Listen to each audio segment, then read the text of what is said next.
11th English medium आपका basic maths का second lecture. हम ऑलरेडी मैथ्स में बेसिक टॉपिक्स थोड़े पढ़ चुके हैं। हमने जो डेरिवेटिव्स की बात की थी, डिफरेंशिएशन तक पहुंचना है हमें, उससे पहले हमें कुछ और बेसिक समझ लेनी चाहिए, है ना। उसके बाद हम वहाँ पहुंचेंगे। तो सबसे पहले हम बात कर रहे हैं यहाँ पर स्लोप के बारे में ना, स्लोप ऑफ द ग्राफ।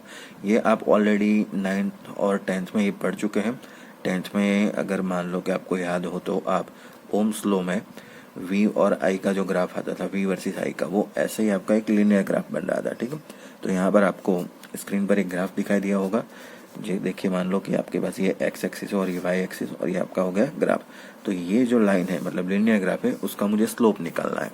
तो स्लोप निकालने के लिए क्या करेंगे, हम x वाले पॉइंट पर एक रैंडम पॉइंट मान लेते हैं, x वाले एक्सिस पर x1, दूसरा कोई रैंडम पॉइंट मान लेते हैं x2। मान लो कि यहाँ पर जो x1 वैल्यू आई, उसके कॉरेस्पॉन्ड y की कुछ ना कुछ वैल्यू मिल जाएगी। यहाँ पर हम मान लेंगे y1 और वैसे ही x2 के कॉरेस्पॉन्ड हम वैल्यू मान लेंगे y2, ठीक है।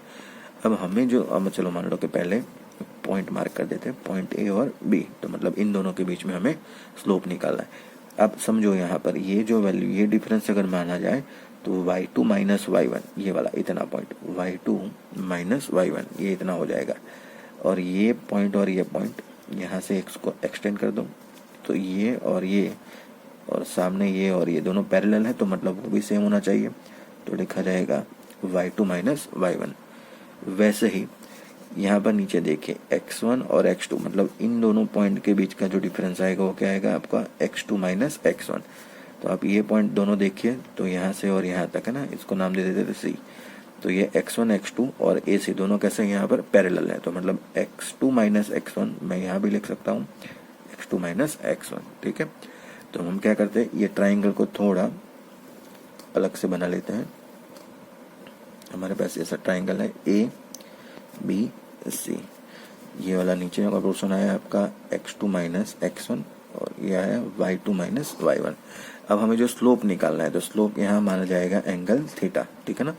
तो ये जो थीटा है, एंगल स्लोप जो निकाल रहे हैं हम, उसे कहते हैं, मान लो कि आप वो ट्रिग्नोमेट्री में पढ़ चुके टेन थीटा। तो टेन थीटा क्या होता है आपका, ऑपोजिट डिवाइड बाय एडजेसेंट। तो y2 minus y1 divide by x2 minus x1, है ना। तो यही आपका स्लोप है और स्लोप को हम स्मॉल m से डिनोट करते हैं, ठीक है। तो आपको जब भी स्लोप निकालना है तो आपको क्या निकालना है, उसमें टेन थीटा, आपका थीटा एंगल।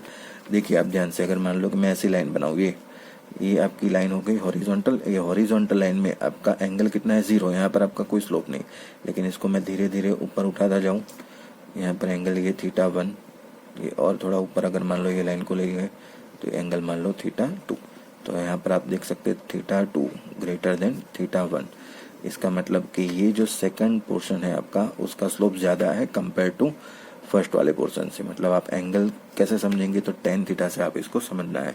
तो tan theta is equal to opposite divide by adjacent. अब आपका जो नेक्स्ट टॉपिक है वो है रेट।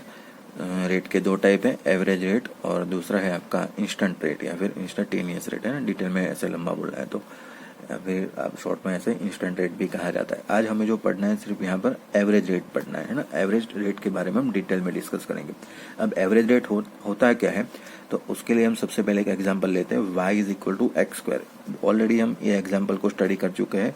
उसमें आपका जो x वाला जो फंक्शन है वो कौन सा है आपका, इंडिपेंडेंट फंक्शन, और जो y वाला फंक्शन है आपका डिपेंडेंट फंक्शन, ठीक है।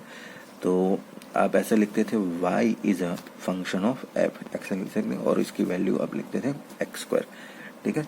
अब हमें जो निकालना है, रेट निकालना है, एवरेज रेट। अब किसका रेट किसकी रिस्पेक्ट में चेंज हो रहा है, यहाँ पर वो आपको समझना है।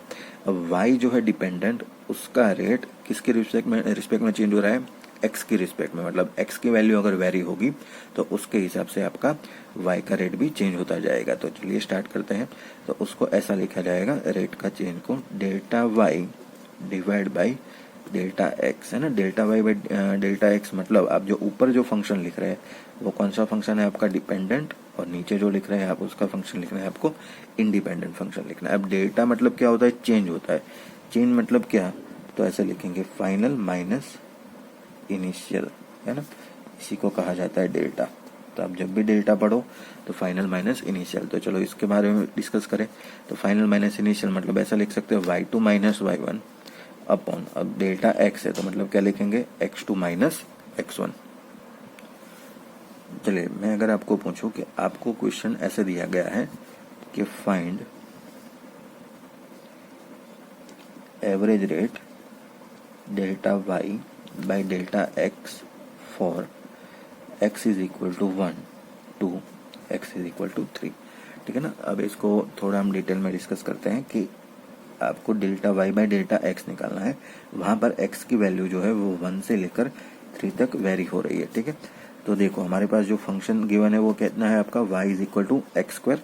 तो चलिए हम फाइनल वैल्यू आपकी कितनी है, पहले इनिशियल वैल्यू कितनी है आपकी x इज इक्वल टू 1, तो उसके लिए हमें y ऐसा टेबल बना लेते हैं। चलो एक बार, तो ये काम आपका आसान हो जाएगा।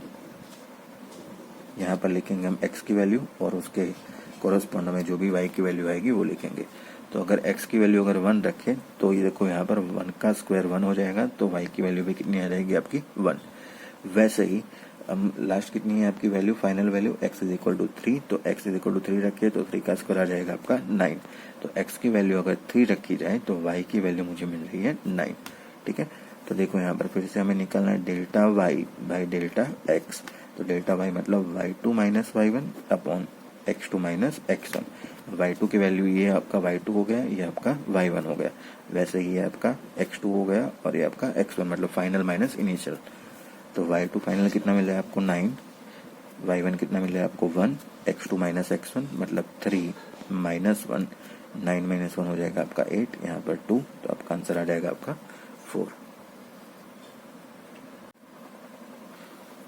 चलिए एक और नेक्स्ट एग्जांपल देखते हैं। यहाँ पर डेटा गिवन है y is equal to x square plus 3x plus 1।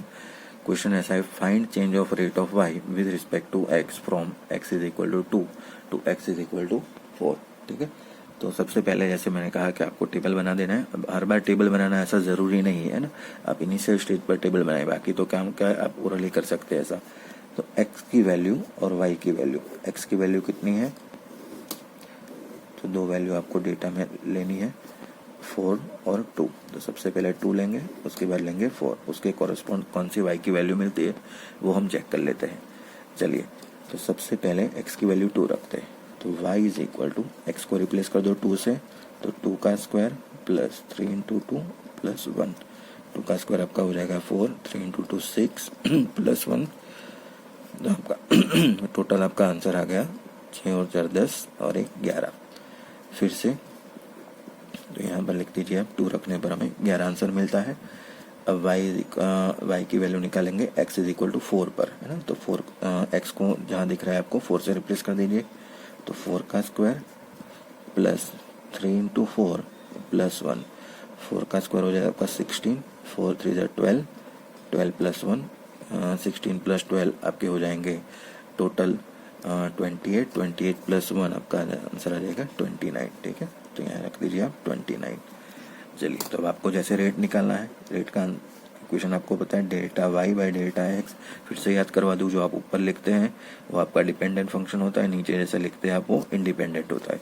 तो delta y by delta x, तो डेल्टा वाई बाई मतलब y2 minus y1 upon x2 minus x1।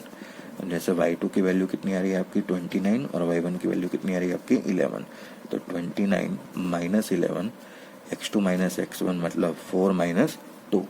अब जैसे आप इसको सॉल्व करेंगे तो 29 माइनस 11 इसकी वैल्यू आपकी आती है 18, है ना। सॉल्व करिए, 4 माइनस 2 की वैल्यू 2, तो ये 9 से कैंसिल हो जाएगा, तो आपका आंसर आ गया 9, ठीक है। अब आपको आगे यहाँ पर होमवर्क लिखा मिल जाएगा कि वहाँ पर आपको 3 क्वेश्चन दिए गए हैं ना, तो ये 3 क्वेश्चन आपको अपने आप ट्राई करने हैं। देखिए पहले मैं आपको समझा देता हूँ कैसे सॉल्व करने हैं।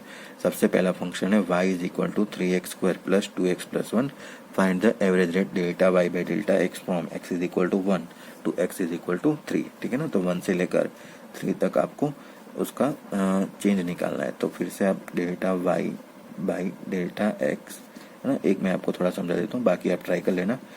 y2 minus y1 upon x2 minus x1, ठीक है ना। अब y2 मतलब आप x को किससे रिप्लेस करोगे 3 से, तो यहाँ x के बदले 3 रख के y की जो वैल्यू है वो पुट करनी है माइनस।